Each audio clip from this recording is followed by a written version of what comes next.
Hello again, friends.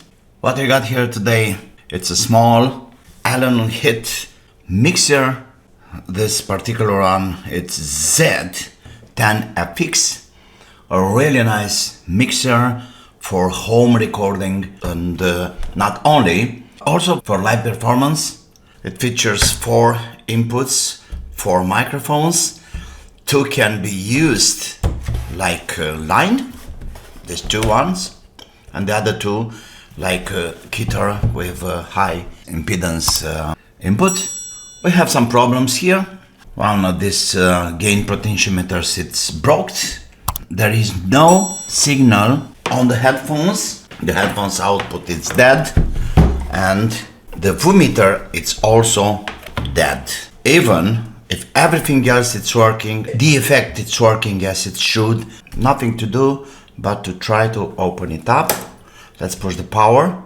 As you can see, the effect is working. All the other channels are working. You know, I have signal at the output right here. Let's see what's inside. We need a Phillips screwdriver. Let me have all these heads, buttons out. I need to clean them anyway. It's pretty dirty. Allen&Heat, they are really serious. Well known for quality and reliability. What I love about this, it's also parametric equalizer with sweeping middles, which is very important. You can reach the frequency you really need in the middle range, of course, of audio.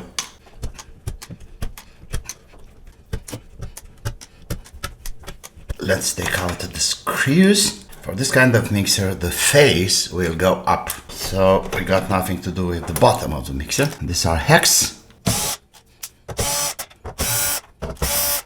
Okay, this is free.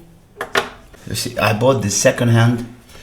Being so dusty, it also makes me happy. That means nobody ever touched it. This is clear. Now we have to look for a hex. I think it's a T8, but we still have 3. In fact, we still have 1 left. Any more screws around here? Oh man, I forgot about this. And the top, it's free. Now this one can be cleaned. Very nice and easy. And here we have all the modular boards. Beautiful concept. Take them up. Disconnect it. This and 9. Oh, let's see. 1, 2. Another side, a bit different. Okay. 4.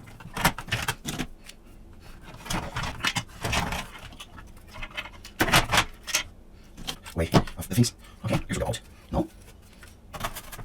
Of course, I could answer. Okay, that's the main support. You can see some are probably from the soldering, but it's looking like some liquid.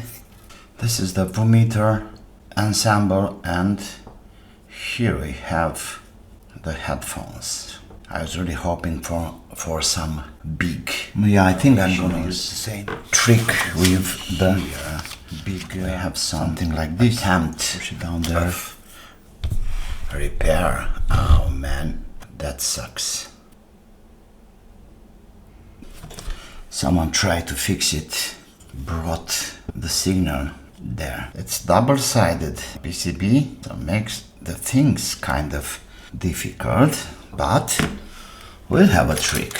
Using one of these guys, piece of copper wire and fresh solder. Alright, let's hit it up and push the other side. Let's see what we got here. It's looking like here we have a part, here or something, better said a few parts. And this is MC4580L. Let's write it down. C4580L. And it's out. We have the same to the headphones. 45808, another one here. So everything it's like 45808. Okay, let me take this out too. This capacitor, which looks very odd. 3. Oh man, this is so gone. Should be 470. Okay, you are out of question. This is really funny, people. You see, this is the connector, the main connector CN5. So by the schematic, we should have a plus and a minus on pin 1, B plus and minus on pin 2. So this is pin 1 here, which goes under, and I got no connection anywhere. So it's not responding effectively. I bet something wrong with this. Never encountered anything like that. A bad connector, in fact. Okay. Is it done? Here. Maybe I should use a bit. Very, very interesting. Okay, let's check it now. Nothing. Oh man, this is impossible. Okay, let me take out the connector. I have to effectively flood it with soldering. Finally. And it's alive. Oh man, I can see corrosion down here. See that? Oh, that can be an explanation. Right here. That's why we don't have any connection. Number 1 comes here and nothing. Well, I can't believe it. Oh, this is crazy. Microscope. Okay, where is the... Okay, that's the pin 1. You see? Oh yeah, look there. It's gone. It's so gone. So, pin 1 going here, but not touching the connection to the other side. You see? It's very clear. If I need to make some connection outside or from the other side, it should be fine. Probably I didn't connect the pass-through. Yeah, now I can clearly make a jump from pin 1, which is here, to down here, or better directly to this resistor. Problem is solved, so I don't want to push it too much. It's enough. No stress for the board. Clean the connector. Anyway, be careful with this connector because the plastic is melting, so it's kind of tricky. Okay, I said that pin 1 with the plus should go to this resistor R26. Okay, and we are coming to pin 1 right here. Perfect. So now I'm sure we have power to the headphones amplifier.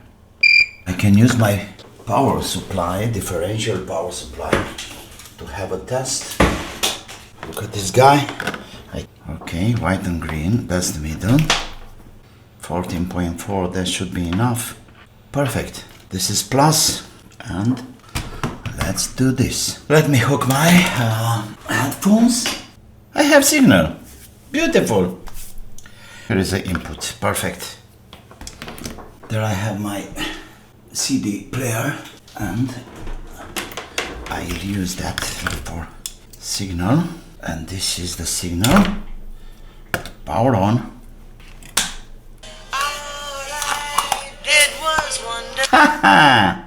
And not only that, look at the LEDs. Job done. So one, it's working.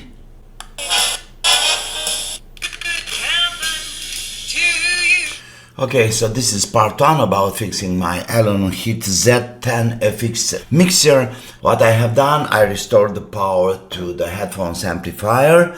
Also the multimeters are working now.